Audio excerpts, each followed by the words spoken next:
Live session. Just gonna give it a minute whilst we're getting set up, and then we'll get into today's session. All right, we're live on Facebook. Hey, quicker than normal today. Detoxing. Uh,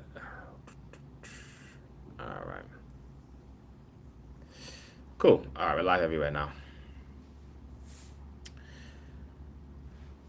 Welcome everyone. Welcome everyone back for another live session. It's going to be a good one today. It's going to be. We missed last Wednesday.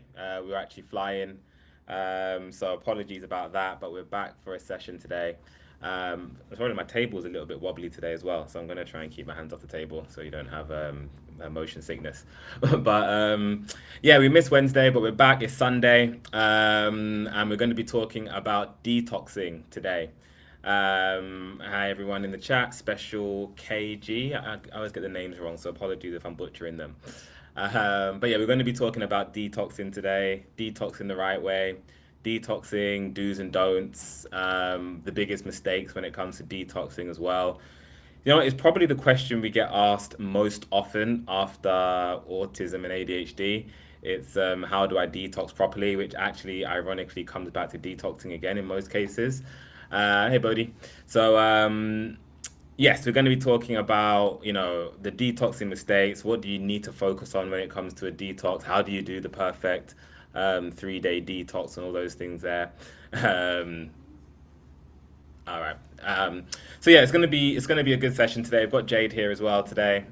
Hello. So she will be. Hey Nissa, who will you be today, Jade? You'll be Josiah underscore Matty on Instagram, Yeah, and you'll be Magic Tree. Magic Tree on TikTok, and she will be Myself on Facebook and yeah, she'll be herself on Facebook hi Karen, Facebook oh, on beautiful background. yeah, I know I look like I'm on the beach, don't I? It's great. At least on Instagram I do. So yeah, we're in sunny Brazil for those who have been. I say rainy Brazil, more like it. Oh, sunny and rainy. For those who have been keeping up with the travels, we just left Colombia. Oh, thank you, Tyreek. um, we just left Colombia. Actually, we just left Mexico. We were in Colombia before that, so we've been on the South American stint. Really insightful, really beautiful countries, really interesting places. That looks lovely. Can definitely feel the difference between South America and Southeast Asia from a cultural and just the people. So it's great to be able to just travel around and see that in real time. So yeah. All right.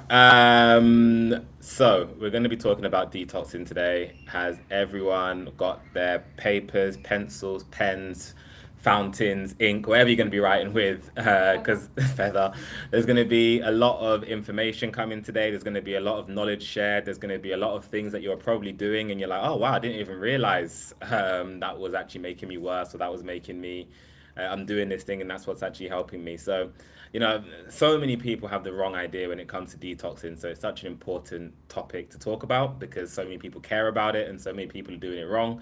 So yeah, we're going to be talking about, what are you actually detoxing from? A lot of people just use this word detox as this buzzword that's you can detox anything. But what do we actually need to focus on detoxing from? And then, how do we detox? That's the other thing, right?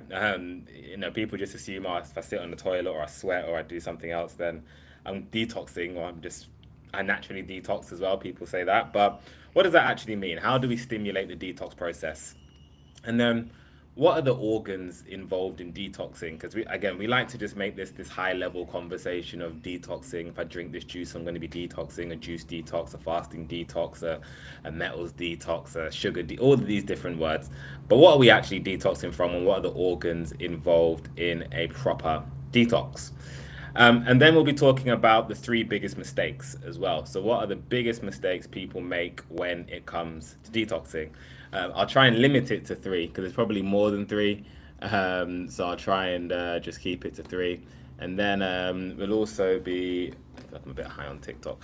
And then we'll also be talking about, the challenges. I always like to invite people to challenge me in these lives. It's great when people say this guy's talking a load of rubbish or what is he on about or, I saw a video that said this or my nutritionist said this or whatever the case may be. There's a section for you to, I invite your challenges. You can tell me I'm talking rubbish. You can tell me you've heard different and I will explain why. what I'm saying hopefully makes sense. And then we'll also do the most important part, ranking the foods and herbs that you need to detox. So how can you actually start your detox process in a sustainable, manageable way? A lot of people are not doing that, so we'll be ranking the foods and the herbs and the products for that as well.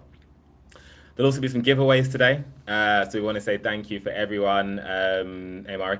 We want to say thank you for everyone sticking around for the live session. So we want to be doing some giveaways. There'll be two giveaways today, one earlier on, one later on. So if you missed the first one, still do stick around for the second one. There'll be some good giveaways today as well. And then we'll be doing some Q&A. So yeah, I've seen some questions coming in already, but for anyone who has any questions around detoxing or outside of detoxing, if we have time, I will try and save some space for some questions with regards to any questions that you guys ask. So get those in the chat, and then Jade will be looking through, and questions that are kind of on topic, I'll try and answer them as I go along, so you don't have to wait right to the end. But questions kind of off topic, I'll try and address those towards the end. And then I do also I know some people have asked me some questions. I didn't ask me anything a couple of days ago, and I haven't had the chance to respond to those. So I'm planning to do that after this call as well. So if you have asked a question on there and I haven't answered it yet, I'm going to be trying to do that after as well. Cool. Let's get into it. I'm trying to think actually on the housekeeping front. Is there any important updates? Yeah, a few. Oh yeah, a few updates actually. So a few new guides. So all the flight time has been good for something. Not good for my circulation, not good for my joints, but it has been good for getting guides written. So we've written the thyroid guide. So that is available as part of the thyroid kit now. So it's really explained it. If you're dealing with hypothyroidism, hyperthyroidism, goiters, nodules,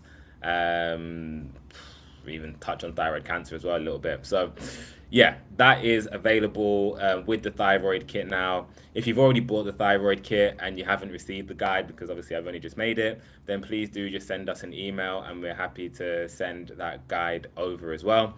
Or if you just go to on Instagram, one of the videos that I've posted about the thyroid in the last week, then if you leave the word that's kind of linked to the video, then you'll be able to get that thyroid guide for free as well. I've also written the diabetes guide. That was the other one I wrote, wasn't it? Yeah, sorry? Yeah, I think it was the blood guide was already written. So the diabetes guide is written as well now. So that comes with the kit. It's a 6-page how-to guide. I tell you what foods to eat, what foods to avoid, why you're probably going wrong, how the herbs work, what causes type 2 diabetes as well. We touch on type 1 diabetes a little bit, although the focus is on type 2 diabetes. So again, if you have bought the diabetes kit, and you haven't received the guide, then send us an email, send us a DM. An email is better because we do get thousands of DMs a day. So send us an email and we'll be able to send that over for free. Or if you just go to the Instagram page, you can leave a word. I've posted quite a few diabetes videos in the last week. Just make sure it is from the last week, so one of the last couple of videos. Leave the word and we'll send that over for free as well automatically. So those two guides are written. Some more exciting news. The kidney cleanse guide is written. I'm just waiting for the herbs to arrive in the warehouse. So one of them already has. I'm just waiting for the other one to come through. And then we'll be launching that kit hopefully next week. We're just waiting for the health and safety certificates to come back from one of the herbs. We'll be able to get that into the warehouse, and then we will be able to launch the kidney cleanse kit, which I'm super excited about because yeah, we'll definitely do a live on the kidneys as well, because we could probably do 3 lives on the kidneys because there's so much to talk about. But every day we'll get a question about the kidneys, so we'll definitely be launching that kit hopefully in the next couple of weeks. But the guide is written. So that's exciting. To be honest, if you've got a kidney issue that you are dealing with and I just want it to get started because kidneys are not something you want to hang around with, then send us an email again and I'm happy to send that guide over to you so you've got that there. You won't be able to start on the herbs yet, or you'll be able to start on most of the herbs, to be honest, because it's only one we're waiting on. But yeah, just let us know. We'll be doing some pre-orders for that soon as well. And then final housekeeping point is Valentine's Day. So exciting time for those lucky enough to have some love in our life. all the singles looking to get some love in their life. But yeah, we've actually launched a Valentine special kit. So actually, it has been a busy couple of weeks, hasn't it? Wow, yeah. So yeah, we launched the Valentine Libido kit. So that one contains the Dongquai, the Shilajit, and the Ashwagandha. And that is super good for all things Valentine. So it's good for your libido. It's good for if you suffer from vaginal dryness. It's good for blood flow to even if you're struggling from erectile dysfunction. It's good for cortisol. So it's like sorry. Hormones. Hormones. Yeah, it's good from a cortisol perspective. So if you're suffering from the psychological side of things, it helps there as well to lower the stress. It helps to boost testosterone if you are deficient. It won't artificially boost testosterone and it won't boost testosterone in women. What it will do for women is boost estrogen. So if you are deficient or balance estrogen, I should say. So yeah, if you are struggling with any libido issues, any sexual performance issues, if you are looking to be more fertile because you want to be expecting, we see a lot of those messages as well. The Valentine's libido kit helps for that as well because yeah, the Dongquai and the Ashwagandha and the Shilajit are all fertility enhancers. So the Valentine's Libido kit is available on the website. We've got a separate tab for it. It's a limited edition kit as well. So it's available until the 14th of February, which is Valentine's Day in the UK. I think it's a different day in the US, right? Yeah, and Yeah. also in Colombia, it's on the 19th. Oh, right, okay. So maybe we'll extend it a little bit for the worldwide audience among us. But yeah, that kit is and the 20%. Yeah. Yes, and we've also got the Valentine's discount as well. Including that set. So yeah, Pretty Latani, that is the Dongquai, the Ashwagandha, and the Shilajit in the Valentine's Libido set. It's on the website, so if you go to the website, it's got a separate tab, so it's pretty easy to find. Limited Link goes. time edition. Yes, we're also doing a 20% off for Valentine's up through to Valentine's. So that'll be running to the 14th of February. Kits included. Kits are included. The only thing that's not included in that is the consultations, I believe. Yes. So yeah, you can get your Valentine's kit, you can get your all the kits, all the healing kits, all the bundles, all the herbs. Are 20% off right now. So take advantage. It's our first discount of the year actually. So yes, 20% off on all kits, including what we will be talking about today, which is detoxing. So I think that is everything from a housekeeping point. There's probably some more stuff. Oh, actually, one more thing. One more thing. Autism. So this live is not about autism, and the housekeeping has already gone longer than I wanted it to, but it's important. As through my research into autism, I've seen that there are multiple different conditions that can perfectly replicate autistic and ADHD symptoms. I'm talking things like low ferritin, I'm talking things like high insulin, mitochondrial deficiencies, mast cell activation syndrome issues, B12 deficiencies, other things as well, neurological, genetic conditions as well. Some of those things are easily reversible, some of those things are manageable, some of those things you can't really do much with them. What I want to do in the autism space is help to separate out those things because currently the way the diagnostic system works, particularly in the UK, slightly better in the US, in Africa it's worse again, but you present with autistic symptoms, particularly autism I'm talking here. You present with autistic symptoms, a diagnostician will look at your symptoms, look at when it presented, how it presented, and make the distinction as to whether you have autism based on that. And then if they say you have autism, they say it's this lifelong condition that you can't really do anything about. They do not look at your metabolic state. They do not look at your blood test. They do not look at, all those other factors I just spoke about. So that means inherently there will be a proportion. I'm not sure what the number is because we don't know what autism. All autism means is that we can't define what's caused your problem. That's when it becomes autism. Because if you can reverse your symptoms, it's no longer considered autism because you must have had something else. When you can't reverse your symptoms, that's the definition of autism. Because the definition of autism is you have a neurological state that doesn't change with diet, metabolic state, sickness, all of those kind of things. So basically, it means if we don't know what's wrong, it's autism. If we do know what's wrong, it's not autism. But when we see autistic symptoms, we don't try and see what's wrong. We just say it's autism. So what I want to do is work closely with a group of people or parents with children that are autistic.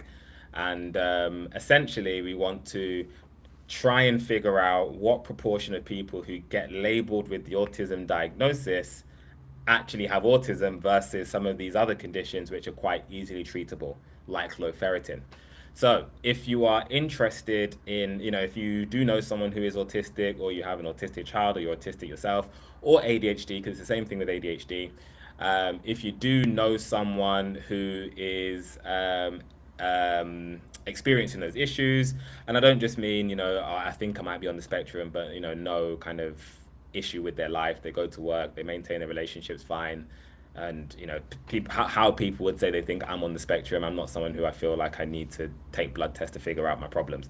I'm talking about parents who have children who are banging their head against the bed backboard every night and can't sleep. I'm talking about non-verbal children who parents can't have that relationship with or the same relationship with their child. So it's not to label every autistic child as someone who needs healing, but there definitely are some parents who need help and some autistic people that would value the support that we can help them with.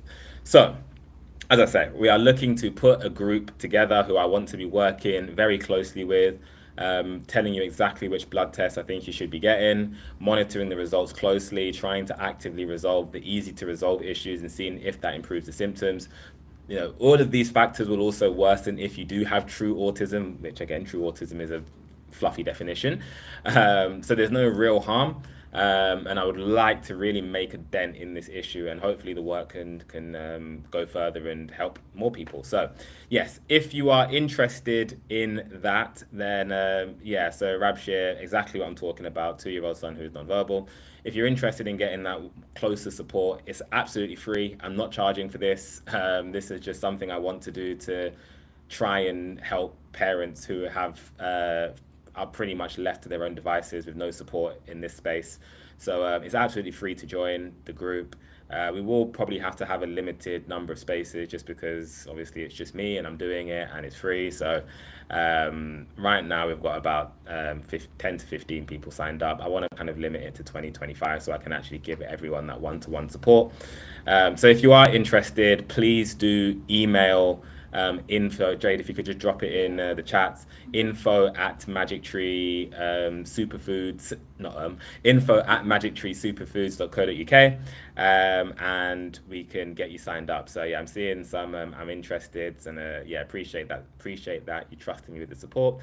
So yeah, Uda, NK, Nakem, Rocky, Rabshir, please do send us an email and we can get you signed up. Yeah. So if you make the subject of the email autism support group, then we'll know what you're looking for. We can get you signed up. I'll send you the blood tests I would recommend as the first point of call. Once you get those, you can send those back to me. I'll give you my initial assessment, and then we can continue to track progress, track symptoms as we work against what the blood tests are showing. We'll do that periodically. I'm looking to work with you for about a year to 18 months because that's how long the process might take. It's not an overnight fix, but if it is one of those easier things, we might see quicker progress. But I really want to understand how many autistic and ADHD children have perfectly clean bloods, and something tells me the answer will be surprising. But we'll see. Just a quick one. I know you've been talking a lot on housekeeping, but Rabshir is new to this, so just ask what do you do? Just a bit more information about yourself before you go into the live. All right, I'll do the 2-minute overview because we are 20 minutes in now, I think. 18. So yeah, Rabshir, we've changed a lot over the years. We started off as a herbal supplements company where we just sold herbs. Then we transitioned more into putting kits together. So again, nothing overly specific, but we'll try and help with energy or sleep or detoxing, that kind of thing. So and then we, like the last 2 years, we've really transitioned to a healing company. So now I'm not saying we're magical healers or anything like that, but we do help people really heal from serious conditions. That's what we aim to do. That's what we're here to do. It's not, yeah. So we've built these kits. We've got a fibroid kit. We've got an ADHD kit. We've got a thyroid kit. We've got a liver cleanse kit. We've got we're going to be launching the new updated gut health kit that's going to address IBS, Crohn's, colitis, H. pylori. We're going to be launching the brain kit as well to address things like Alzheimer's, Parkinson's. I'm not saying it's going to heal those conditions. Sometimes it's healing, sometimes it's support. We never want to over promise, but every day we get testimonials and feedback that blows us away, and that's really what motivates us to do it. So that's the 2-minute whistle stop what we do. If you've got any more specific questions, let us know. Jade can answer in the comments. Otherwise, I'll get back to it near the end. Okay, detoxing. Okay, thank you for sticking with me through that. I know there was quite a lot of housekeeping there. So let's get into it. Detoxing. I'll try and keep this to 10-15 minutes because I know I have a penchant for getting carried away. So Jade will keep me in track. But detoxing, so much to talk about. What is detoxing? That's probably the first place to start. So to detox means to cleanse, to get rid of, to purge. Those would be synonyms for detoxing. So to understand what is detoxing, we have to understand what are we purging, what are we trying to get out of our system. It's not everything. You're not trying to detox nutrients, you're not trying to detox your blood. So what are you actually trying to detox? Some people will say, well, I want to detox parasites. Some people will say, I want to detox toxins. And what does that mean? What does toxins mean? Some people will say, I want to detox, yeah. Some people will say, I want to detox sugar. Some people will say, I've had a heavy weekend of binge drinking, so I need a detox. But when we're talking about chronic healing, so yeah, offline, I'm on a water fast for 36 hours right now.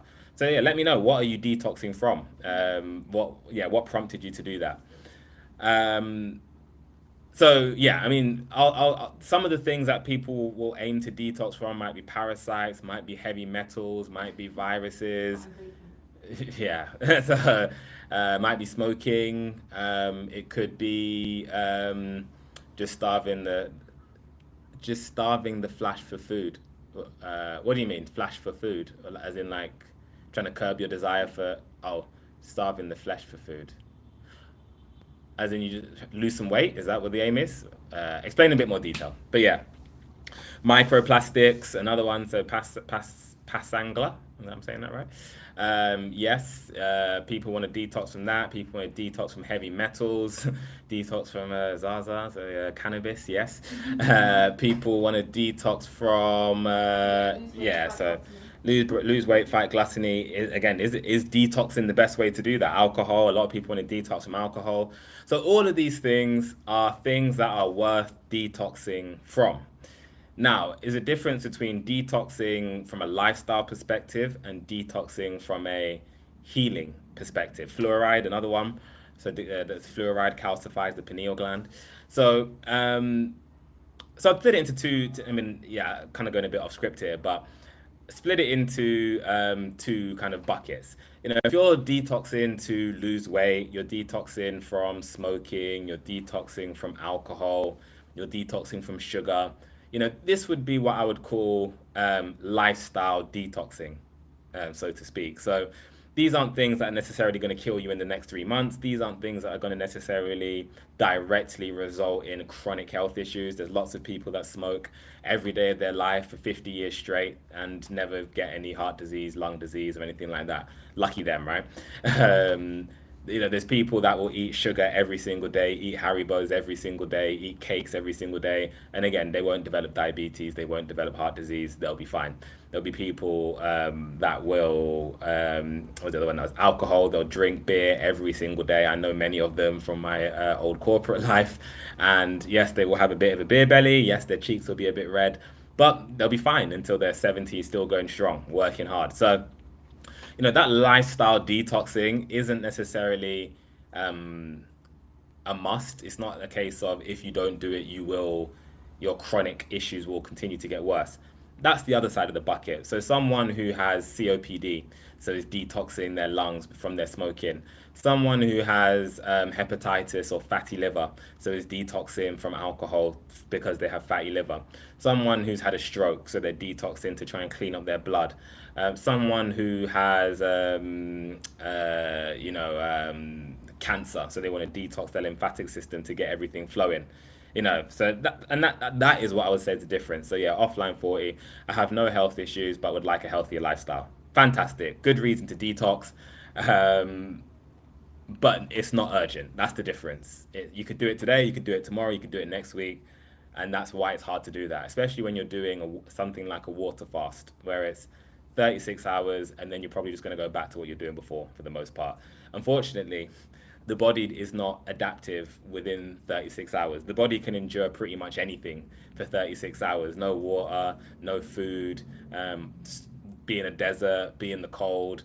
You can do pretty much it. I mean, obviously, if you go too hypothermic, fine, but the body can endure some pretty crazy stuff for 36 hours. You can even be on a drug binge for 36 hours and survive. Your body is better than 36 hours. And that's why a water fast for 3 days, 2 days, 1 day doesn't move the needle. When we're talking about lifestyle detoxing, so I can just read in here, so offline, I'm 22 and don't want these addictions to continue.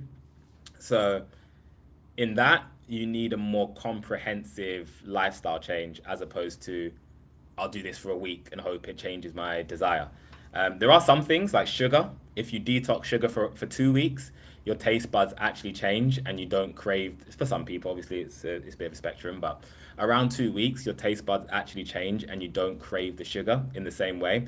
So in that sense, great. Alcohol, 2 weeks probably doesn't do it. Drugs, 2 weeks probably doesn't do it. Cannabis, 2 weeks won't do it. So, different substances have a different addictive timeline. But detoxing, I wouldn't really say is for addiction. If you've got addiction, that probably requires a different type of therapy to work through that. Detoxing for lifestyle, I would say, is a fast way to fail. That's not really how you want to be detoxing. Now, if you're detoxing therapeutically, i.e., a great example is when you have the flu, what's the first thing that goes? Your appetite, right? You don't want to eat. Your appetite goes. Your stomach just says, I can't eat this. Sometimes everything you eat, you throw up. And that would be an example of a natural fast. That is your body's way of telling you, we don't want to be focusing on pumping food through the digestive tract here. We just want to be focusing on cleansing. That's all we want to be doing, focusing on cleansing. So in that sense, a fast is great. A 36-hour fast is exactly what you need at that point in time. And that healing fasting is when you want to be doing that kind of detox. Not necessarily fasting. It might be just drink juice. It might be just drink water. It might be fruits only. Different types of detoxes. But when you've got an acute issue, that's the best time to do that. When you're trying to just detox generally, acute fast, acute changes don't really make the difference. So we've touched on what are you detoxing from: the poisons, from alcohol, from drugs, adrenaline, heavy metals, viruses, bacteria, microplastics, mold. All of these are the types of things that all of these are the things that we want to be detoxing out of our system, because those things feed viruses, which feed cancers, which feed disease, which feed autoimmune conditions, where the real suffering begins. If you're honest, I'm going to be honest here because I fall into this bucket as well. If you're someone detoxing because you don't like how you look, or you've got some bad habits, or you've got a bit of stubborn belly fat, that's a luxury. Honestly, that is a luxury, and you should be thanking your lucky stars that that's all you're detoxing from. That's me, and I'm fortunate enough where every day I'm speaking to people with real health issues. Where waking up is a struggle, where moving around is a struggle, with painful fibromyalgia, thyroid issues which make mood regulation impossible. They're dealing with fatty liver, which means you can't eat anything. Stage 3 kidney disease, which means you have to micromanage every single thing that you put in your mouth. That is when real detoxing is work. When you're detoxing for lifestyle, that's a luxury. And because it's luxury, it means it's hard to maintain, unfortunately. So I know I'm pretty close to 10 minutes now, so Jay, don't worry, I'm going to speed up. You are 1 minute away from it. So what are we actually, when it comes to detoxing, what are we eliminating? Or how are we eliminating is the better question.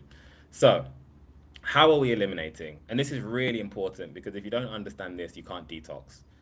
You can, when we take detox herbs, when we do the dark flowers and things like that, what you are doing is, your liver, your body has a very elaborate way of filing toxins away out of the way. So it's not attacking your heart, it's not attacking your lungs, it's not attacking your vital organs. They kind of put them on the shelf, nicely, neatly filed away, so they're not really causing too many problems. When you do these aggressive detoxes, even non-aggressive detoxes, what you are doing is basically shaking out all the drawers, you're tearing up the place, you're mobilizing all these toxins to start moving around your system again. Now, your liver, your kidneys are, oh my goodness, I've literally just spent 3 years packing all this away. You give me alcohol every single day. I've been packing it away from you. And now you want to take the milk thistle and just shake me upside down to get all the toxins out of me. That's what's going on there. So your liver doesn't want that. And then it just means it has to do it all over again. Now, if you don't have your elimination pathways open, you can't actually remove those toxins out of your system. All you end up doing is reabsorbing those toxins, and then you get the symptoms all over again. So when you're doing a detox, when you're doing detoxing herbs, slow and steady is always better, because especially if your elimination pathways aren't open. So by elimination pathways, I mean your lymphatic system. So your lymphatic system is just below the skin. Your glymphatic system, this is the tiny version of the lymphatic system that works in your brain. So anything brain related, you want to have your glymphatic system open. Thankfully, the way to open up your glymphatic system and your lymphatic system is the same. Your digestive tract, we can't ignore that. Going to the toilet, passing stools, this is all detoxing. It's waste product. Urine, that is a waste product. That is detoxing. Sweating, that is detoxing. So those are breathing, that is detoxing. So that's why the power of deep breathing is so important. And when you understand those detox pathways, you understand why if you're constipated, that is a sign of sickness. If you're someone who doesn't sweat, that is a sign that you are blocked up lymphatically. If you're someone who just feels stagnant, you're someone who has swollen ankles, swollen knees, that's a sign that you're backed up lymphatically. Your waste system needs mobilizing. You're not clearing the waste.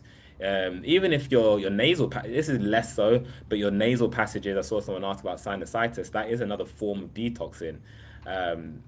It's a bit more nuanced than that because you do just make mucus all the time. So if you're someone who always has a runny nose, it doesn't necessarily mean you're detoxing too much or you're backed up, or you're someone with always got a blocked nose. It doesn't mean you're backed up, so to speak, in the same way that constipation or diarrhea or not sweating would indicate the same way.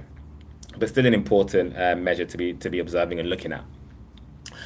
Okay, and then finally, we've kind of touched on this, but the liver and kidneys pathway. So when it comes to detoxing, the two most important organs by a country mile would be the liver and the kidneys. The liver do most of the work. The liver filters out the toxins from the blood. The liver processes those toxins, files them away, sends them to the kidneys or the digestive tract for elimination. The kidneys are kind of your containment tanks for those toxins. And then you can essentially bundle them up, filter them, package them up, either maintain mineral balance, maintain electrolyte balance, or it will send those toxins and poisons out into the bladder and for it to be eliminated.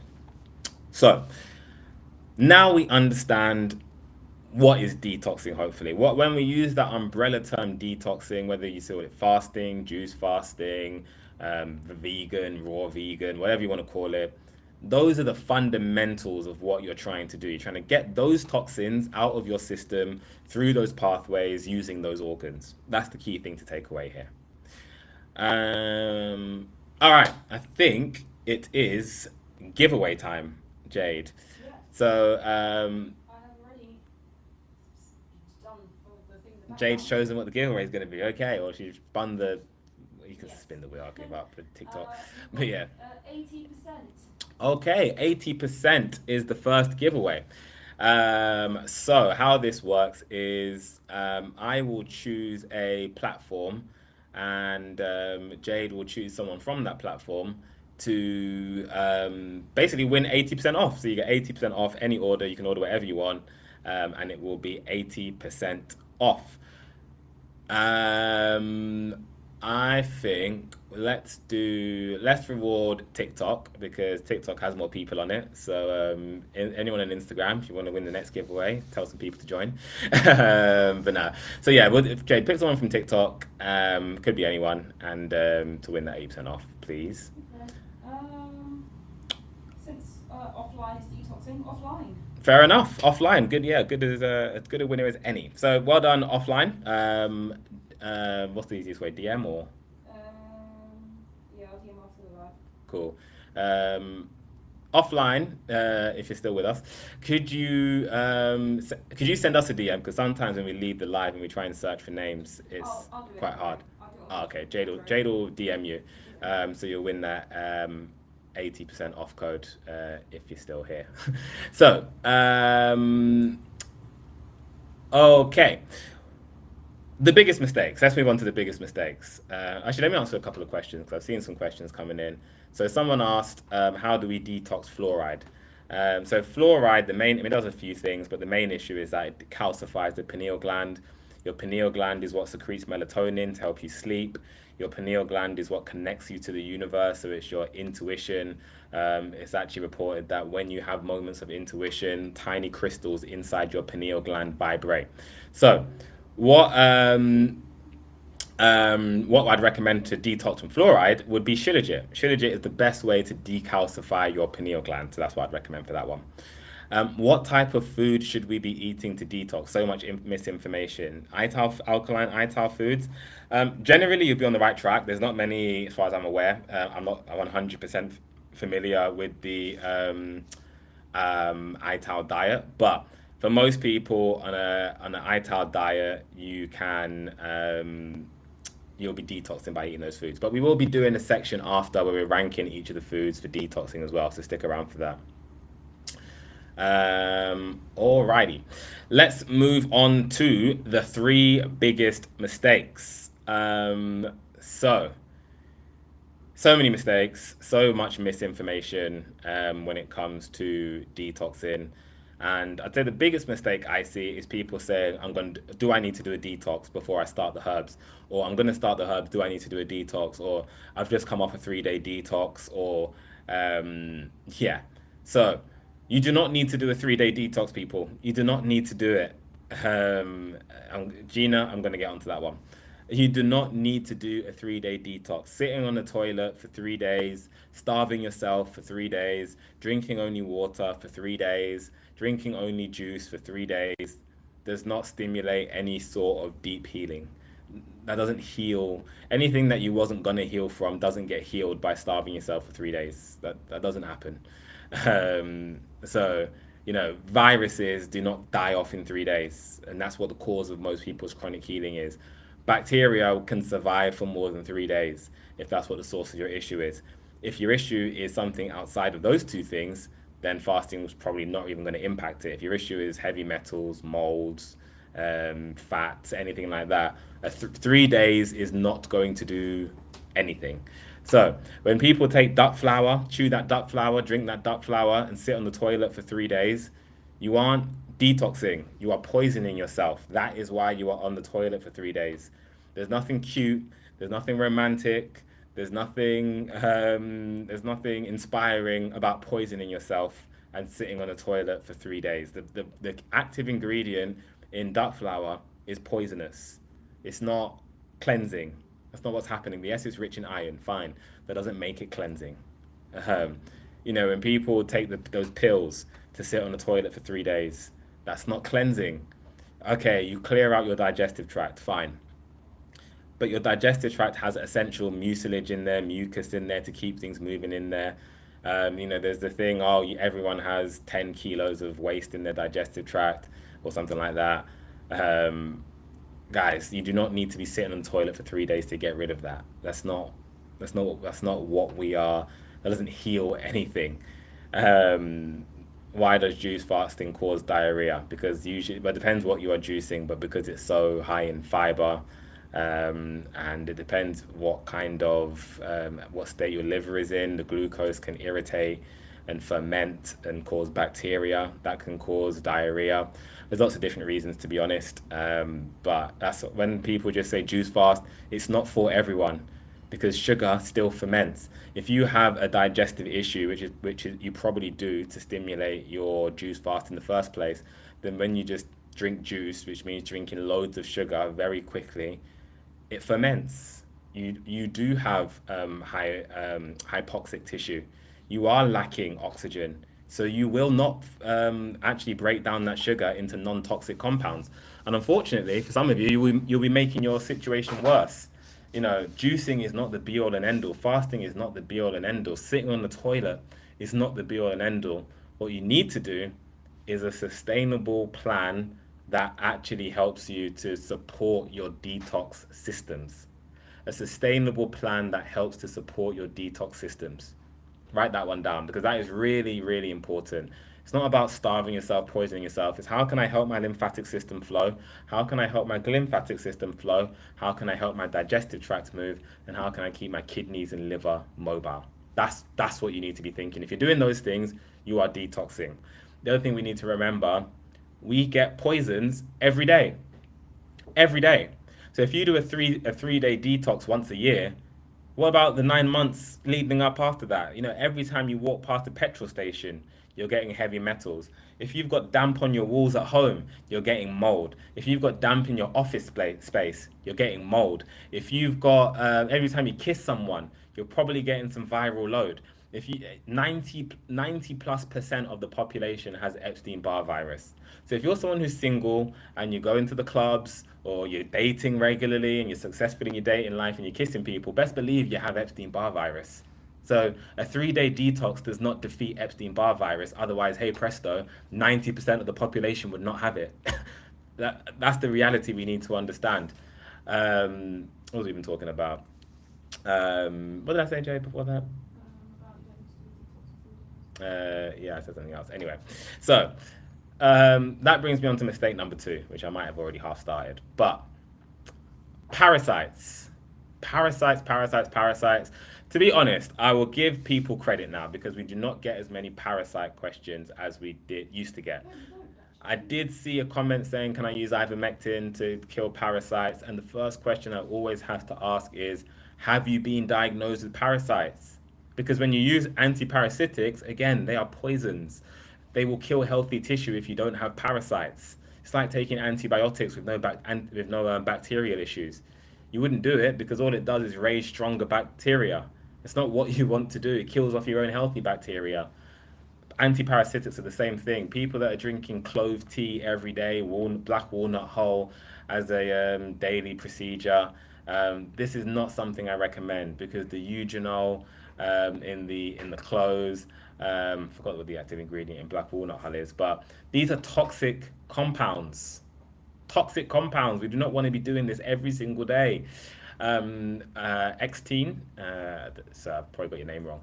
But do you believe in ivermectin for cancer? Honestly, I haven't done the research. I haven't really got much of an opinion on it. I've seen it, as well as albendazole as well for cancer. There does seem to be some promising research around it, but I haven't done enough to really recommend it or say stay away from it, to be honest.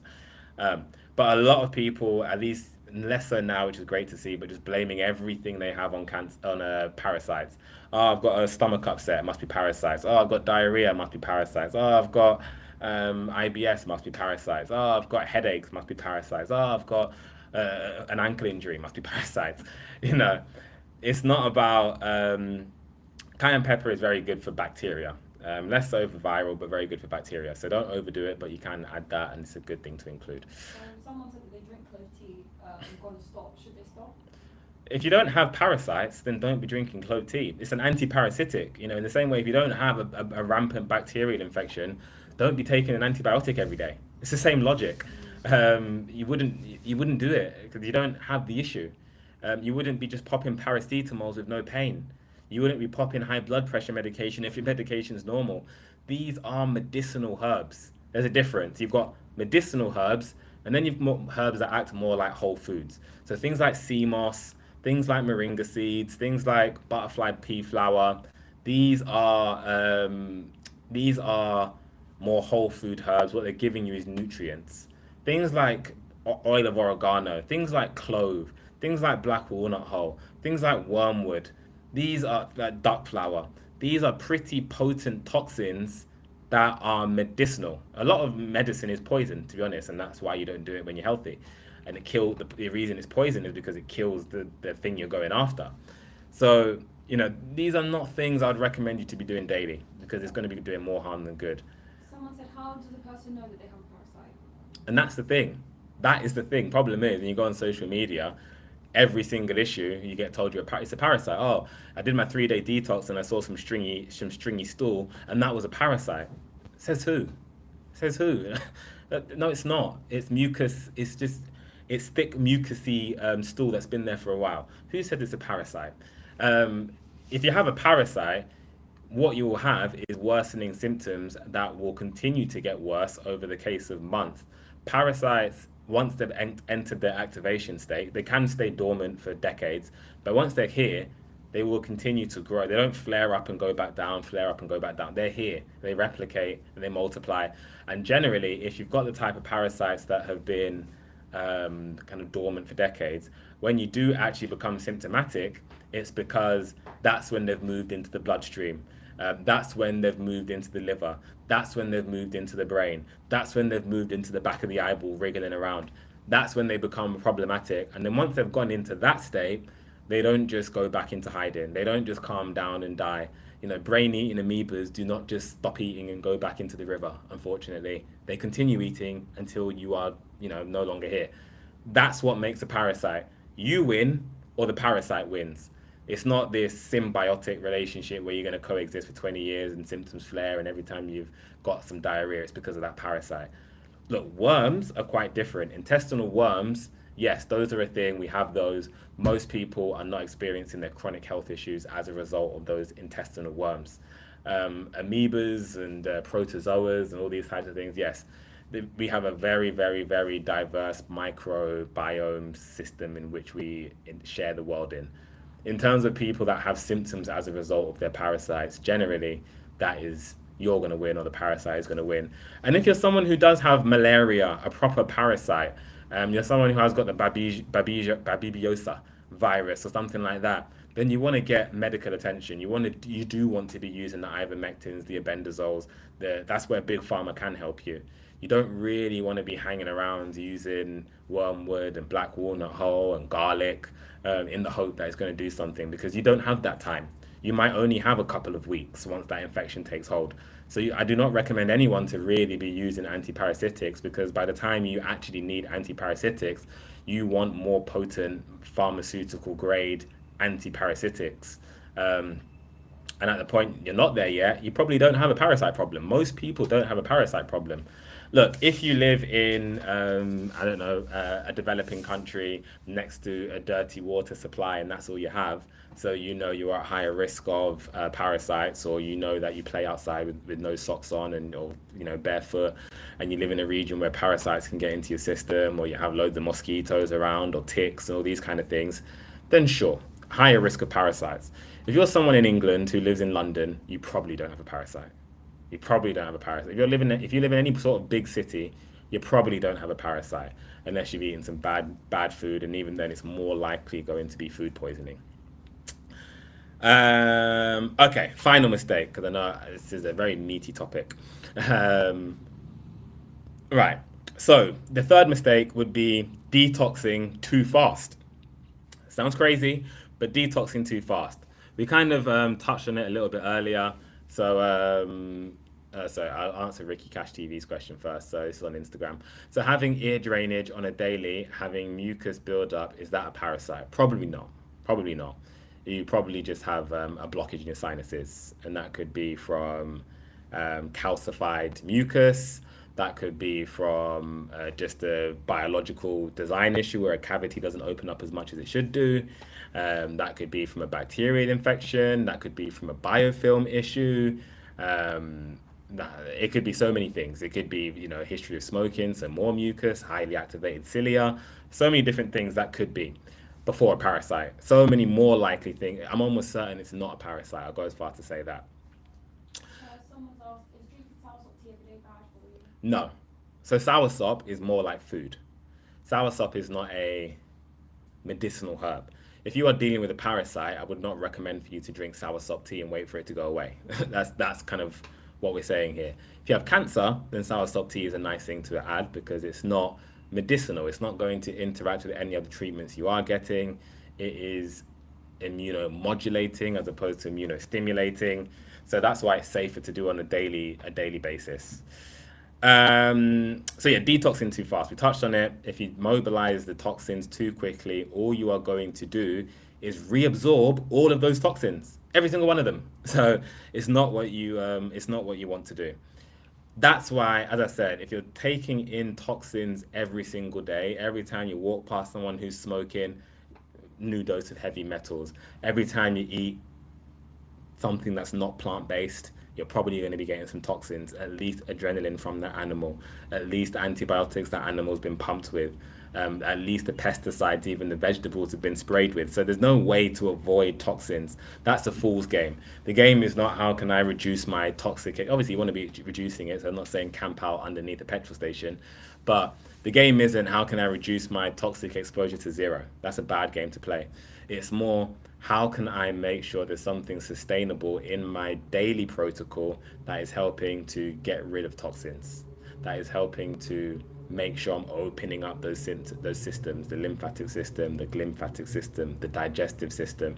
How am I mobilizing the liver? How am I mobilizing the kidneys? That's what we're talking about. Sorry, slightly, I guess, on topic but off topic. Mm-hmm. They've written in Turkish, but I've translated it. They take 20 supplements a day.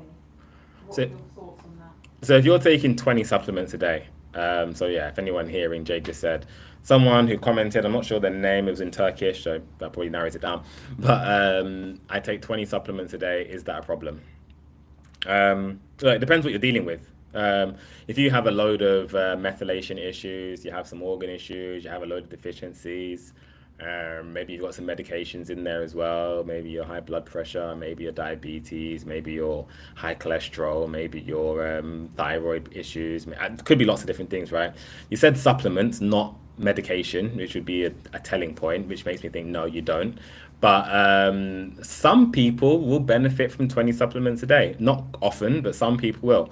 In most cases, those 20 supplements are doing more damage to your liver than they are helping anything else. Because when you take 20 supplements, your liver has to process all of those things. So your kidneys have to then process all of those things. If you're already compromised, then you do not want to be adding all those supplements in. For sure, you do not want to be doing that. So hopefully that's a short answer to your question. Obviously, it depends what you're dealing with, depends what the supplements are. And you can probably replace a lot of those supplements with food, which is what I'd recommend. But yeah. Thank you. Okay. We'll do the challenge and then we'll do the next giveaway. So yeah, stick around for that one, guys. But challenges. So yeah, this will be an interactive. It's going to be, the rest of the show is going to be more interactive now. So it's going to be challenge, so an invitation for you to ask me anything in terms of, well, challenge what I'm saying more so. So, oh, but this detox thing is better, or this fasting is better, whatever the case may be. And then we're going to be ranking the foods and herbs. So if you do have any foods that you are eating, herbs that you're considering taking, how would I rank them? Do I recommend it? That's what that section will be about. And then we'll, well, before that, we'll do the giveaway, and then we'll finish up with a little bit of Q&A because this session has overrun a little bit. But hey, it's fine. We didn't do Wednesday, so a bit of a backlog. Cool. Okay. So, where are we? We're talking about challenges. So yeah, a lot of people will say, oh, but I'm detoxing with a fast. I think even I've forgotten his name now. Not Phineas. It doesn't matter. So fasting is what I need to do. Fasting fixes everything. If I fast, I'll be fine. Autophagy. You know, you go on YouTube now, and you type in fasting, and there'll probably be about 50 videos telling you how autophagy is the cure to everything from cancer to an injured toe. And autophagy is great. The scientific studies to support autophagy make sense, but autophagy doesn't overrule all biology in the process of what's happening. Autophagy doesn't mean that it's a great option for everyone, particularly in the space that we operate in where most people are dealing with a chronic health issue. If you're stage 4 kidney disease, then autophagy is not more important than what the electrolyte imbalance from the fasting will be. If you're diabetic, the autophagy is not more beneficial than what it does to your blood sugar, dropping it and spiking it every few hours. So it's important to understand that, yes, fasting can be great for some people, but if you feel terrible whilst you're fasting, that's not something you need to persist with on the basis of, well, I feel terrible, but if I just endure, I'll make it to the promised land with that autophagy will kick in. But I finally get that autophagy. And for those who don't know what autophagy is, it's basically after between 14 and 17 hours, your body starts to create new stem cells. It basically stimulates your sewage system to clear out all the rubbish and start to make new cells. That's what happens. But within that process, your cortisol spikes, your blood sugar drops, electrolytes can go a bit haywire, particularly if your kidneys are on the fritz. So it's not for everyone. Your energy levels can go through the floor. So as I say, it's not for everyone. And it is very important, even if you are just intermittent fasting and you have a chronic health issue, please do some research. Don't just take it on on your own. Don't just do it by yourself. If you can fast with a proper supervised clinic, that is the best way to do it, particularly if you're doing water fast, particularly when it comes to reintegrating food, because there are people that do die from integrating foods in the wrong order. As simple as something like eating a lemon, the citric acid can just blow up your stomach. So I'm not saying that to scare you off. I'm not saying that to say fasting is bad for everyone. But what I'm saying is, please don't just watch a social media video and think, yes, I can heal my chronic issue with this 3-day fast if I just sit at home and only drink water for the next 3 days. Very rarely works, and it's not safe. It's not safe. Just because it works for one person doesn't mean it's going to work for you or not going to work for you. So yeah. Okay. Another challenge that we get is my hair test shows no heavy metals, so why do I need to detox the heavy metals? And I think I actually saw another question asking about how do we detox heavy metals. We do actually have a heavy metals detoxing kit as well, if I didn't mention that one earlier. So that is available on the website. But the reason why you might do one of those hair tests or urine tests, or even a blood test, to be honest, and you'll get tested for the heavy metals, and you'll be looking through and you'll say, oh, arsenic low, oh, mercury low, wow, really? Lead low, wow. Aluminium low, really? Oh, he said I should have been high in that. I've got autism, and he said autism is caused by mercury and aluminium. So why am I not high on the test? Or well, I've got vitiligo, that should be high in mercury. Why am I not high on the test? Or I've got fibromyalgia, I should be high in mercury. What's going on? I've got so many different issues.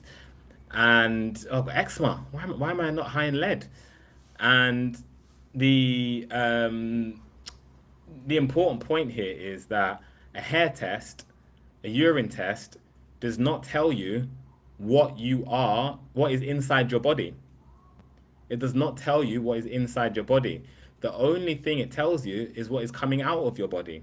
Hair, when you do the mineral test in hair, it's a waste product. That's it's showing you how good are you at getting rid of whatever's showing up high on the test.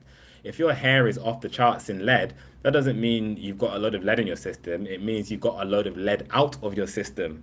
It doesn't tell you how much is left inside your system. You may still have loads left. You may have got it all out. You may have had acute lead exposure and you've detoxed it pretty efficiently. You may have gone to some building or some lab or petrol station or whatever, that touched some oil or whatever the case may be, had some acute exposure to lead. You've excreted it very quickly through your hair. You take a test and you're like, oh wow, my lead's off the charts. I've got so much lead inside my. No, it doesn't mean that. Equally, you can have minimal lead on the chart, and that tells you you're not detoxing lead. It doesn't tell you haven't got any lead. It tells you you're not detoxing lead. Really important. This is where a lot of people go wrong when they're doing their autism heavy metal tests as well. They do the urine test, the stool test, the hair test, and all it tells you is what is coming out of your system. It doesn't tell you what's inside your system.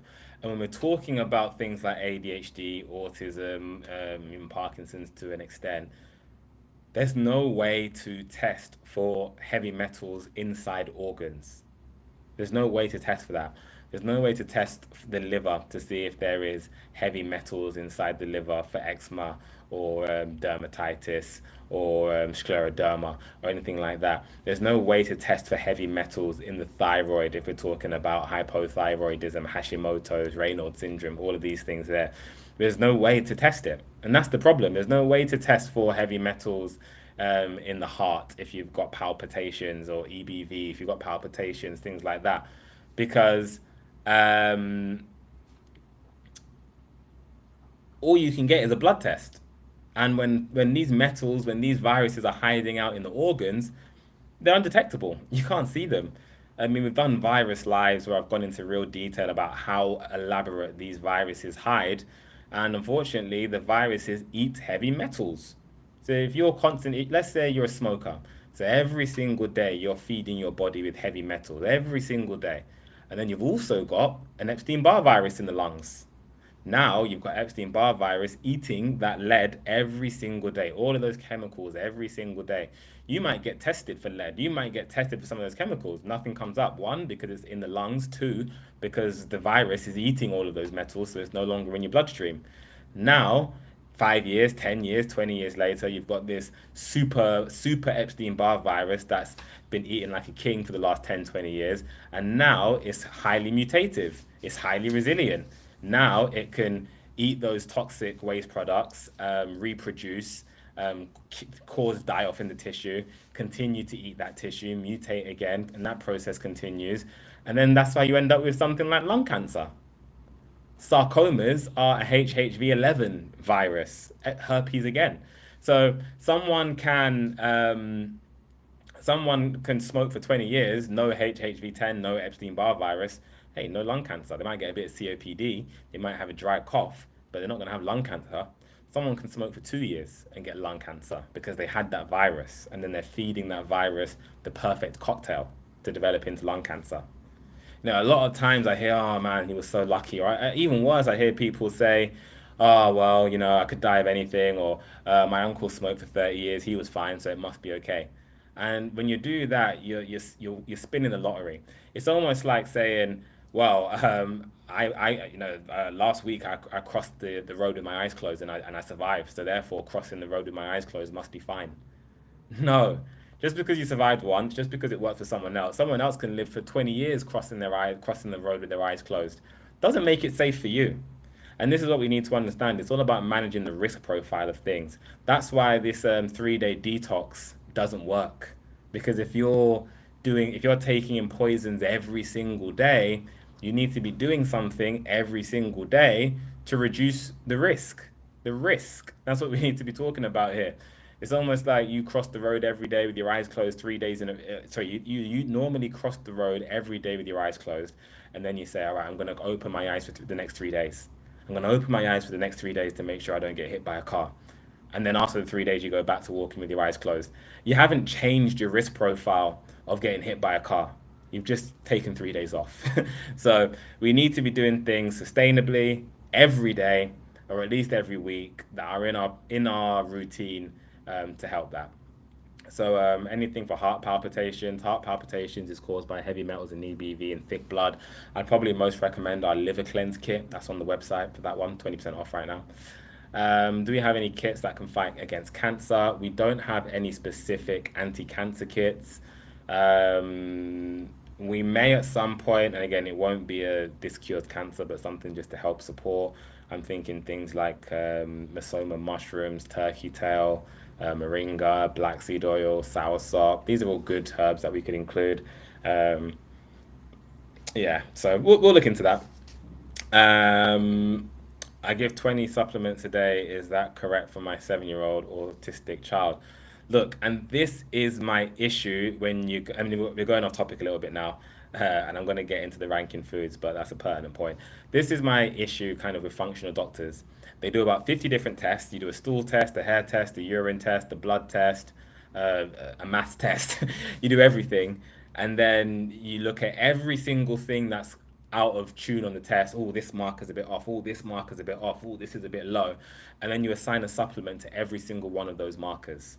Now, when you're dealing with an autistic child, it's most likely that their detox pathways are not even as effective as a neurotypical child. Their nervous system cannot tolerate all the supplements in the same way. Their kidneys are not as efficient in the same way. So when you're flooding 20 different supplements into them every single day for the rest of their life, you're setting them up to fail. Instead of looking at every single marker and saying, "Oh man, we need to fix this, we need to fix that, we need to fix this, we need to fix that." You need to do something that changes the landscape. That's what you need to focus on. You need to try and figure out what's cause and effect. Because if this is the cause and it affects that, and that, we don't need a supplement for that, and that. We need a supplement for this cause, and that's the difference in my approach, I would say.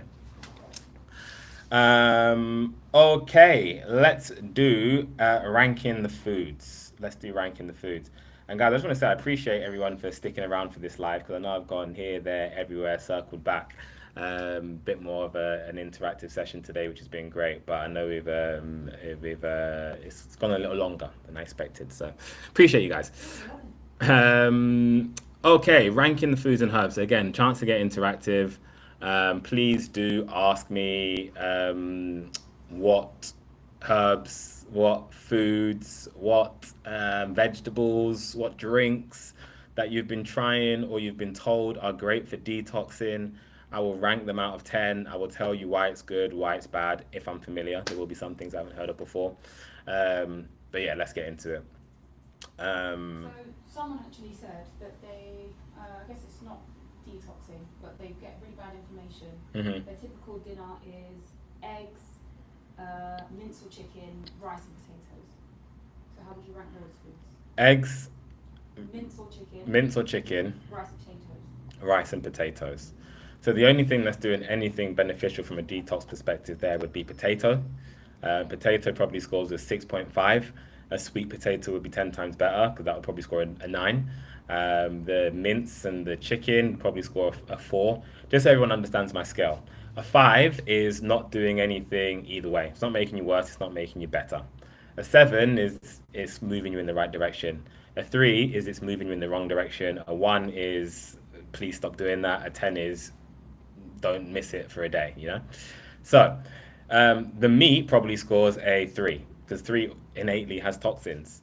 I'm not saying no one should ever eat meat. I'm not saying you need to be a raw vegan. I'm saying meat has toxins, does not help the detox process at all. High in fat, high in toxins, burdens the liver. Eggs, the same issue. Rice breaks down into starch, breaks down into sugar, ferments into lactic acid, ferments into uric acid.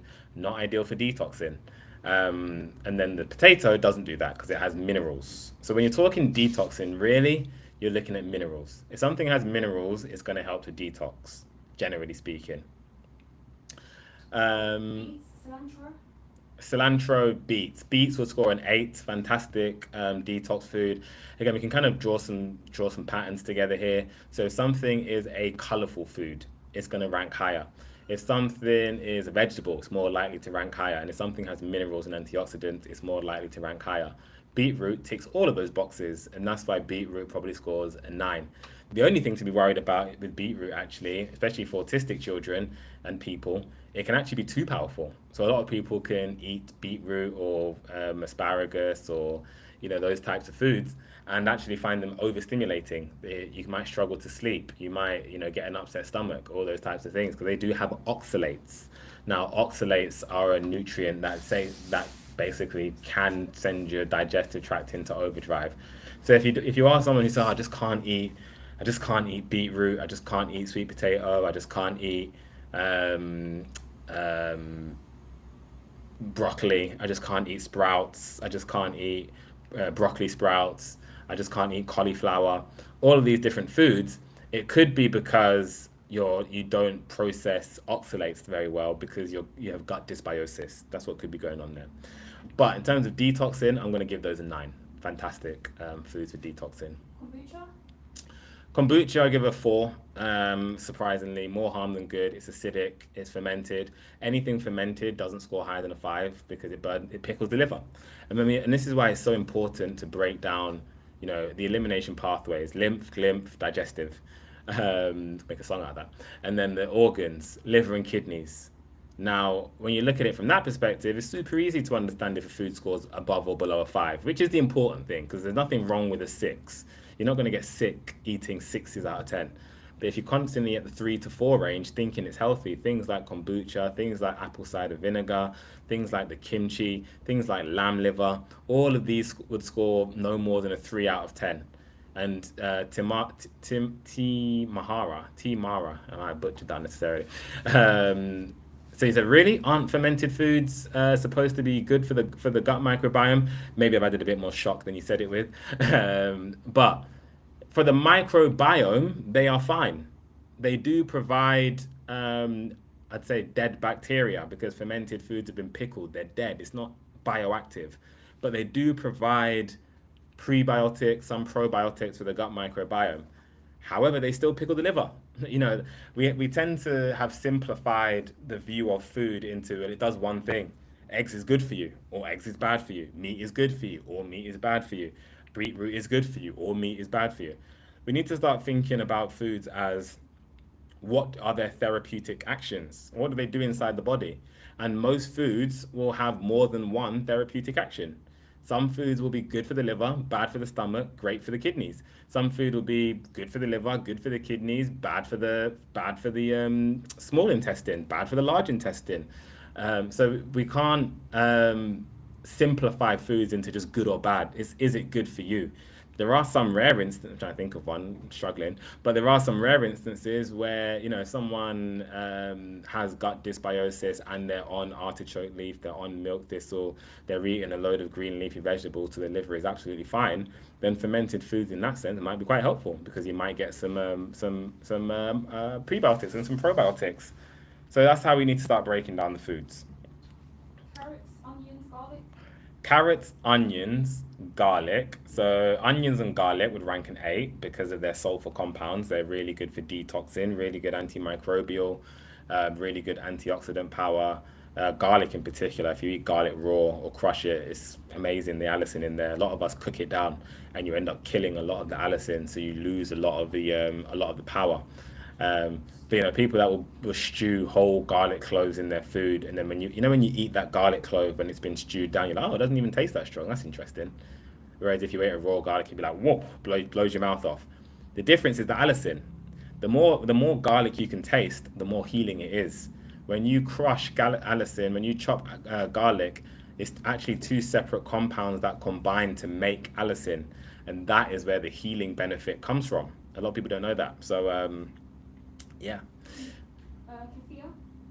Kefir falls into that fermented food. Again, you don't have as bad a dairy, you don't have the same lactose because it's fermented, but there's nothing healing in it. So it's a 4.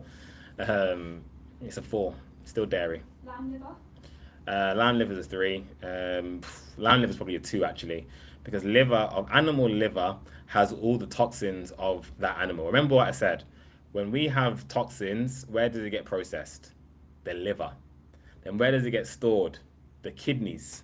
So when you're eating steak and kidney pie, when you're eating beef kidney, pork kidney, I don't know if people eat that, but animal kidney, what you are eating is basically the rubbish bin of that animal. Urea. All the toxins, all the urea, all the adrenaline, all the waste minerals, all the rubbish basically is going straight through to that kidney, and that is what you're eating. And if I may add, sometimes animals are killed in distress, so remember that too. Yeah, and that's a great point, Jade. A lot of animals are killed in a slaughterhouse. They're not sung a lullaby to sleep and then killed calmly. I think this is actually this is a big reason why a lot of animals carry a lot of stress. when they die. They're also pumped full of antibiotics. So when you are eating that animal kidney, that animal liver, all you are getting is the toxins. You're literally eating the rubbish bin of that animal. So someone said I thought it was supposed to be really healthy. I don't know why they told you that. I think it's nutrients, right? Well, that is true. That I do know why they tell you that. Because what they tend to do is they look at foods, and if it's profitable, they will tell you it's healthy. So cereal is healthy. Alcohol, I guess, isn't that bad for you. Cigarettes, for some reason, we still sell that. Pork is one of the most. Having traveled across Southeast Asia, South America, I can tell you pork is one of the most widely consumed meats on the planet. And some of the pieces of animal they eat is definitely nothing healthy about that. They tell you, do you want to know why they tell you animal kidney is healthy? Because if it wasn't healthy, what would they have to do with it? Waste. They'd have to throw it away. That's why it's healthy. If they tell you the hearts are healthy, they tell you the livers are healthy, because if they didn't, it'd have to throw it away. They would have to throw it away. The same reason they tell you cereal is healthy. It's the same reason they tell you breakfast is the most important meal of the day. It's to sell food. That's what it's all about. So look, take all the gender out of it. Sure, kidney will have some B12 in it. It will have some nutrients. It'll probably have some choline. Fantastic. Great for the brain. Okay. If I'm telling you your kidney is a containment tank for all of the urea, poisons, toxins that are about to be flushed out in your urine. So you know what your urine is like, because you see that. Would you want to eat that organ? If I told you tripe, a lot of people eat tripe. What's tripe? Intestines. So if I told you an intestine is where your poo is processed, large intestine, that's where your poo is processed and stored before it goes to the rectum. Now, if I told you, do you want to eat some intestine? What would you say? Oh, don't worry. We push all the stool out and then we rinse it off. Do you want to eat it? Back to the kombucha. So someone said, "Wow, I had no idea. I've been promoting the fermented ones as the best way." And then asked, "Is fish or seafood a better source?" A better source of what, I guess, is the question. I think, is it for detoxing or for what would you So want? fish is the best animal protein, I would say. Depends what fish and depends what you're detoxing from, because some fish is still very high in Gut microbiome. gut microbiome. Okay, so some fish is still very high in mercury. So things like sardine and salmon would be your best fish. But for the gut microbiome, there's a few things you can do. So sea moss is very good because it's got the prebiotics. Green leafy vegetables are very good because they help to rebuild the gut microbiome. It's less about prebiotics and probiotics and more about um, giving your gut the nutrients it needs to make the bacteria itself. So it's not, you don't necessarily need to give it all the lactobacillus and the bifidobacterium. It's less that. It's more what actually allows those bacteria to thrive. And it's about getting the pH balance right. It's about giving the right nutrients, and that's where the green leafy vegetables, the sweet potatoes, the right fiber. Fiber is super important. Is beneficial. Do you offer advice on CKD? I was saying this at the start of the session. I've actually just literally written a guide on chronic kidney disease. It's the longest guide I've written. It's 8 pages long. I think it's absolute gold dust. So I would say send us an email or a DM. Probably an email would be better. And I'm happy to send that guide over. And we've got the kit launching next week. I'm conscious that I haven't actually ranked that many herbs yet. So let's get into the herbs. We've spoken a lot about food, but let's get into the herbs. So best detoxing herbs. Let's start with the things that would score, say, an 8 plus. Milk thistle, 10 out of 10.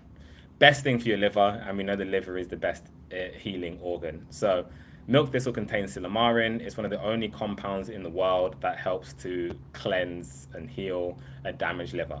So without a doubt, milk thistle. It's gentle. You can even use it in stage 5 kidney disease, which is super rare. Milk thistle is without a doubt the number 1 option. Number 2, Shilajit. fantastic. A lot of people want to detox their brain. A lot of people with brain fog, memory issues, stress, anxiety, even depression, low energy, low mood, want to detox their brain, open up that lymphatic system, sleep. We spoke about Shilajit's effect on the pineal gland already. Now, when you do Shilajit, within literally a week, 2 weeks, most people feel the benefits. Blows me away every time. Such a small amount of something can have such a profound effect, and it's because it helps you absorb minerals more efficiently. But really, when you need to detox, it's because you are mineral deficient. There's probably going to be at least 2 or 3 minerals, key minerals, that you are deficient in. And that's where the Shilajit pays dividends. It detoxes the brain, it pulls the mercury out of the brain, pulls the aluminium out of the brain. Fantastic option for detoxing the brain and also supportive of the liver. Someone asked about how much milk thistle to use. So yeah, really you want to be using 1 to 2 teaspoons a day is a safe dose. I'm talking natural milk thistle seed. Someone asked herbs to heal the pancreas, so less of a detox, but we're on the questions, so we'll do it anyway. We actually do have a diabetes kit, but milk thistle, sorry, not milk thistle, gurma leaf, which is an Ayurvedic herb, and moringa would be the best option to help heal that pancreas, particularly if you're dealing with type 1 diabetes. If you're dealing with type 2, that's also really beneficial, but it's more about enhancing insulin sensitivity. So that's what our diabetes kit focuses on, which is available on our website. I don't think it's available on TikTok just yet. And on the website, you can use 20% off as well. Avocado, I would give a 6 actually, not too high, because avocado is still fat, so it burdens the liver. The mineral load on the kidney is still quite high if you do have kidney issues. If you haven't, fine. It's not really a mobilizer. It's not really a detoxer. It's one of the best forms of fat. So nuts, avocado are much better than meat and oil. Olive oil is not too bad as well. So I give it a 6. It's not going to be detoxing anyone, but it's fine. Cilantro. Someone asked about cilantro. I didn't actually answer that one. I got sidetracked. Cilantro scores an 8. Really good option. I recommend everyone to be including cilantro with every meal. To be honest, I'm one of those unfortunate people where cilantro has the soap gene. They say where some people it tastes like soap in the food. I hate it, but I still put it in there just because I know how healthy it is. One of the best options for detoxing metals from the brain. And even if you do not have any symptoms, you always want to be detoxing metals from the brain because they build, they fester, and by the time you have problems, it could be too late. So cilantro is definitely something I recommend everyone to do. And the best thing is it's cheap. So lovely. You can mix it into smoothies as well, add it into food, super versatile, add it wherever you can, even dried cilantro as well. So for everyone that's not American, cilantro is coriander. Yeah, one thing I would say is that, definitely look to, if you're not doing it currently, swapping the powdered the herbs for the herbs that you get in the little pots. You can keep them on your kitchen side, just a little bit of water. They keep growing. They really are evergreen. Yeah. In winter, we've got some on the balcony, and it might not be there when we get home, but they stand the test of time, especially spring onions. Never buy spring onions unless you're buying them to replant them yourself. Honestly, it saves you so much money as well. So I hope you could hear that. I'll just give a brief summary. So cilantro is not parsley, 2 different plants. Cilantro is coriander. But yeah, if we live in England where there's hardly any sun, in London on a balcony with hardly any sunlight, but it still works there as well. If you can get the small pots of plants or bigger pots, if you've got a garden, and plant your herbs, it's a much better way to do it than to get the ground or powdered herbs. You can get your basils, you can get your parsleys, you can get your corianders, you can get whatever you want, you can probably get it. And spring onion, as Jade said, and they're really hardy. Even if it's the middle of winter, they still grow. You can still use them every day.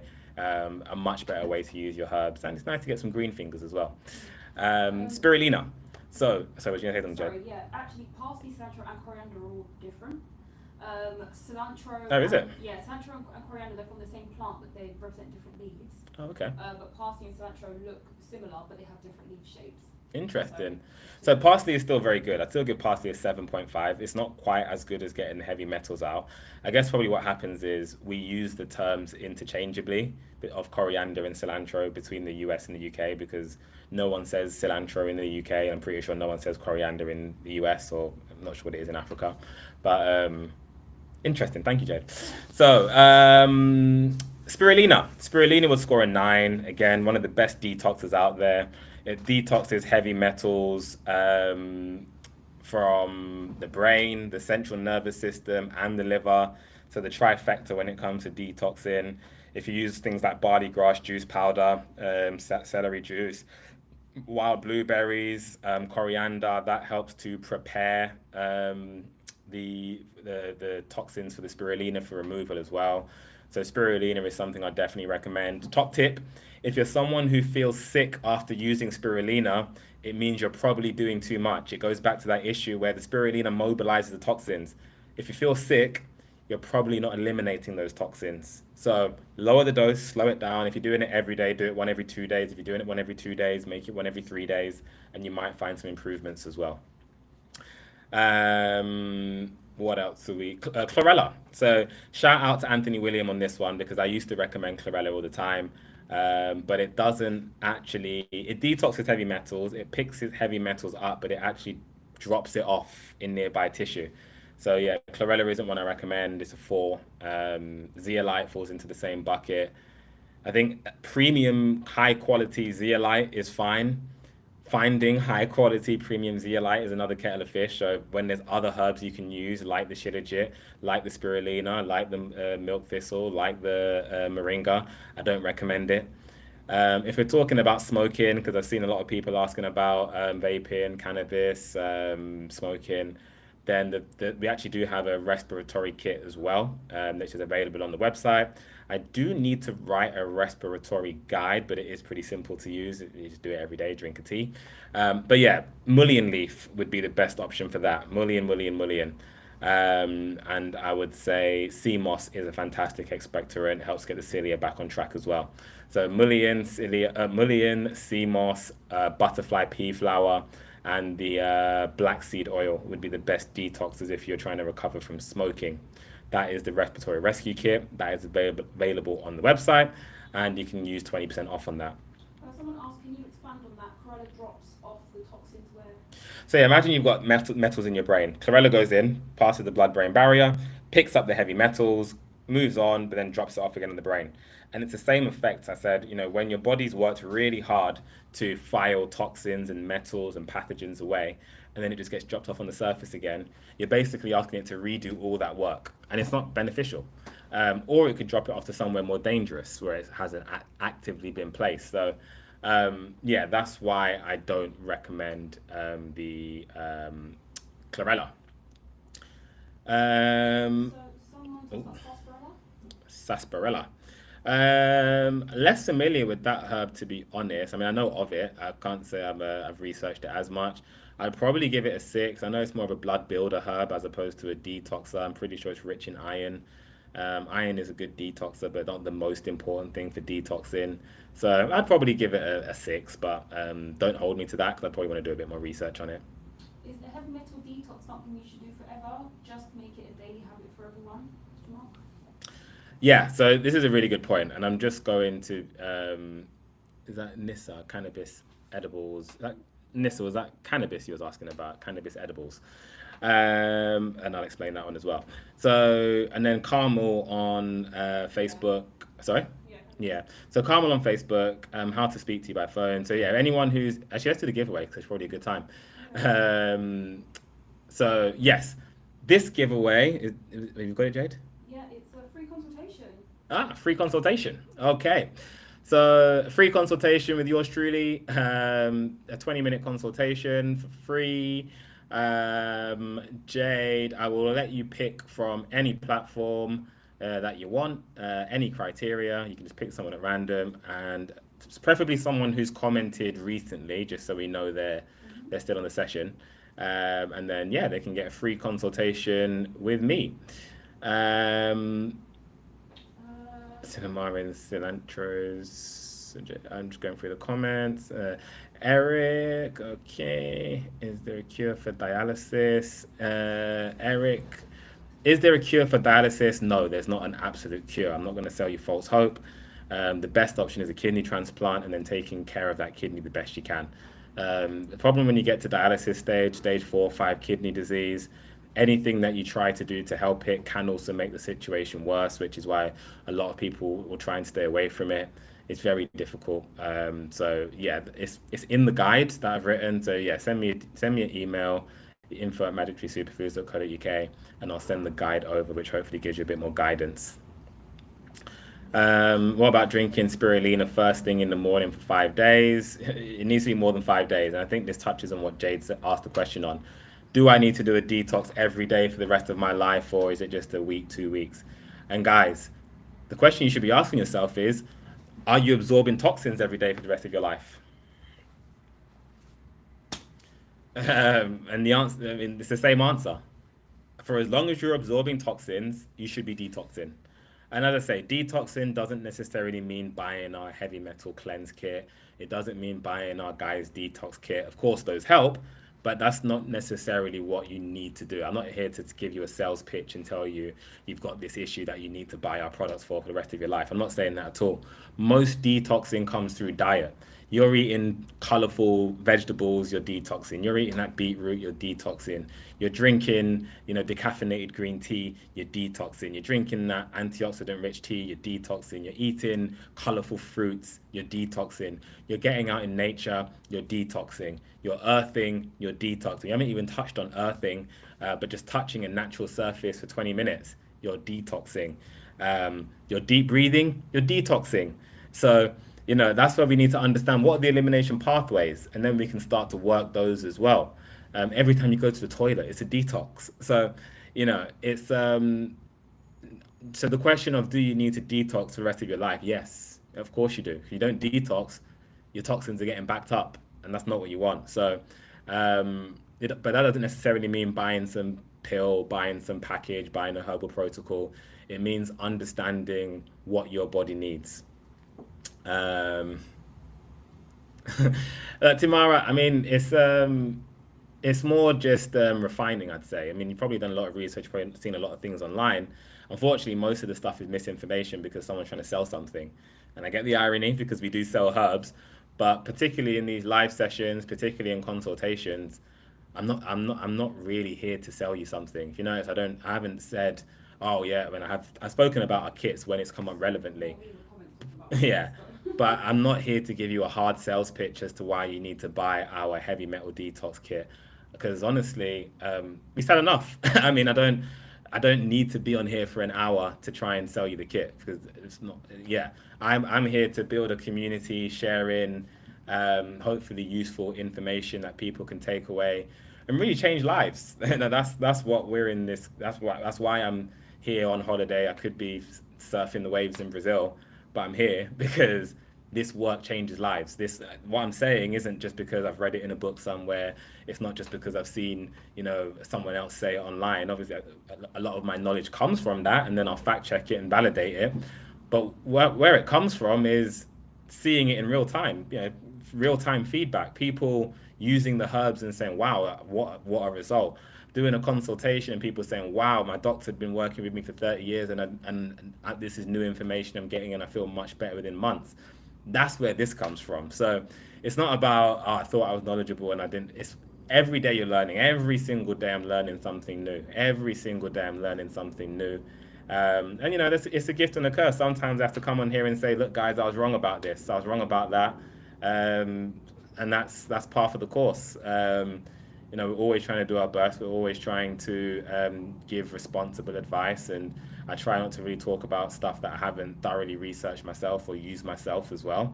But yeah, bit of a tangent there, but just to answer that one. We'll give the giveaway to person on Facebook. Haven't really given anything on Facebook. No, we haven't. So, yeah. Who's the winner? Person will speak to you on the phone. Who's that? You have a comment about how There was two. Oh, there's two. Oh. Yeah. The top one. top one. Where are we? That was Carmel. Carmel, if you are still here, Send us an email. let me know. Carmel Ambra. Carmel Ambra. Ambroise. You tell me if I butchered your name. I probably have, so I apologize. If you're still here, Carmel, then pop a comment in the Facebook chat. Otherwise, we will give the consultation to someone else who is still here.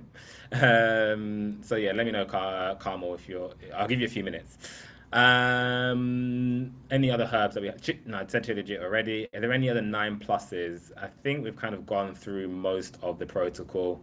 And it's been an hour and a half, and people have got football to watch on their Sundays. I think I've missed it now, actually. So, yeah. All right, so I'm going to start wrapping up. Noni juice I'm not familiar with, so can't comment on it. So, is maple syrup good alternatives? Too much sugar? I would actually, what is it? It's on the tip of my tongue. Monk fruit syrup. Monk fruit syrup is the best. Raw honey is good. Monk fruit syrup is better because it doesn't have any glycemic impact. It's completely natural because it's monk fruit, and yeah, doesn't burden the liver as well because it doesn't get processed in the liver. So its natural sweetness doesn't come from glucose or fructose. So in terms of a natural sweetener, monk fruit is your best friend. If you're going to buy monk fruit in a packet, make sure it doesn't have xylitol. Make sure it doesn't have, I want to say it's erythritol or erythritol, because those are just fake sugars. So make sure. Agave is slightly worse than the honey. Again, these aren't bad options. These aren't things I'm going to say you need to stop taking these things, but I'm just giving you the information. Okay, what did Timara say? So, or people from the Caribbean, I should say. I'm growing broccoli sprouts. What do you think of them?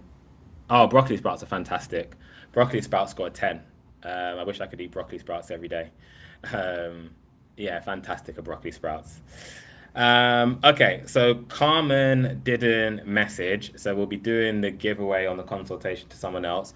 What I will say is, because I want to make sure that people are actually here to receive it, the first person to say, comment, me please, I'll give them, they can win the consultation. Okay, right. Sorry, I've got the 3 screens open. So, I think we have a winner. We do. Pretty. Make sure she was first. Oh no, she wasn't first. Oh, I thought Pretty Lalani, but maybe it's the way the TikToks come through. It's Davina, who I think is first. So, congratulations. Huh? Where's Davina? What platform? On TikTok. Ah. And guys, I think it was fair because I did have all 3 screens open in front of me, Was first. Yeah, I see that. and I was looking all 3. So I know a lot of you thinking, oh, it's dodgy. I'm pretty sure Davina was first. So, yeah, Davina, and congratulations. Could you send us, because when we try and leave the live and then try and search your name, No, email us. TikTok is hard. Oh, okay. Yeah, So if you email us, oh, shaky table. If you email us, info@magictreesuperfoods.co.uk, Jade, could you mind just, yeah, Jade's going to type it in and send us an email. We'll send you the link to book in from the 16th onwards. So we'll do that once we have back home and left Brazil. So, guys, I'm going to start wrapping up because it's been a long session today. It's a sad day today. It's a sad day because this is our last stint on the traveling. It's our last stint on the traveling. It's our last live on traveling. We've been to. Oh, no, we'll do Thursday. We've got a live on Sunday. I say Sunday today, isn't it? We'll do a live on Wednesday. You said Thursday instead. Sorry, You said Wednesday or Thursday. Keep an eye on the story. We're not sure yet. We'll do a live on Wednesday. We will not have a live next Sunday because we will be flying home. And then it will be BAU from then. So it's been a great stint. It's been 13 countries, I think, in the last 3 months. 3.5 months. Seen a lot. We've seen a lot of people. We've learned a lot. Seen a lot of great suppliers and scenes. We have seen some of you. We had a hug from a lady in Malaysia. We did. Which is really nice. She's from America. Yeah. So if you're watching, hi. Got some love in Thailand. So even Cambodia. No, was it Cambodia? Was it Indonesia? Indonesia, that was it. So yeah, look, guys, it's been great. I'd love to be able to do it again at some point. So good to see the world. If any of you are on this session thinking, oh, I'd love to be able to travel. Oh, I wish it's too late. Oh, I wish I did it in an earlier life. Not the case. No. If you can do it. Do it. I would definitely recommend South America as well. It's a different vibe. Obviously it's got its less nice parts with the homelessness and things like that, but it's a great vibe. The people are great. The food is great. So if anyone's considering it, definitely do it. It is a bit more. It's about the same price as Southeast Asia, depending where you go. To be fair. So yeah. Anyway. Is it monk fruit syrup you said? Monk fruit. Yeah. Check the diabetes video. I'm pretty sure it's monk fruit. Check the diabetes video we just posted. But yeah. So yeah. I think Nissa asked how long is the discount code going to be on for. It's on until Valentine's Day for now. Next Saturday. And we will maybe see what happens after that. Come to the Caribbean. Come to Barbados. Yeah, I mean, I'll actually be in the Caribbean in January, to be honest. We'll be in Grenada. Yeah, so Granddad's 90th. So that should be good fun. Maybe we'll make a bit more of a tour out of it, to be honest. I don't really plan on being in England in winter, or at least Christmas again. But yeah, that's a side note. So, okay, guys, what's the important stuff? Thyroid guide is available. So if you bought the thyroid kit before, email us and we'll send that over. If you want the diabetes guide, email us and we can send that over. Kidneys on the way. If the kidney cleanse kit will be coming in the next couple of weeks. The gut health kit will be coming in the next couple of weeks. If you want to join the autism group, I've seen quite a few emails coming in whilst I've been on the live, which is great. So thank you, everyone. Send us an email. It might be at full capacity now, but still do. We'll try and make as many spaces as we can. And the discount code, as I said, it runs until Valentine's Day. That's 20% off anything, of everything even. Consultations, we are booked and busy, at least for the duration of Brazil, but we are still doing the consultations. We are still working. So they are all with me. There's a 30-minute, 45-minute, an hour-long option. So feel free to book those if you want a more in-depth discussion about your health issues. Obviously, everything here is all very high level. It's all very non-specific. In the consultations, we can get your full history, understand what's going on, and really try and nail down those underlying pathogens. Of course, nothing I've said here today is medical advice. Please don't treat it as such. Yeah, I think that's everything. So thank you, guys. I'll see you on Wednesday. We'll be talking about something else. We don't know yet. And there should be some exciting news to announce on Wednesday as well regarding where I will be doing a... what can I say? I'll be doing... See him closer... might be closer than you think. I could say. Well, yeah, no. Join on Wednesday and I'll make the announcement then what will be coming up. So particularly of interest to everyone in England and particularly in London. So yeah, really exciting event coming up. So yeah, okay. Appreciate you all. Thank you for joining. It's been an hour and 42 minutes and we'll talked out. The Ask Me Anythings, I will be trying to do a few of those as well. So yeah, appreciate you guys and we'll speak on Wednesday. Thanks, everyone. Bye, everyone. Bye.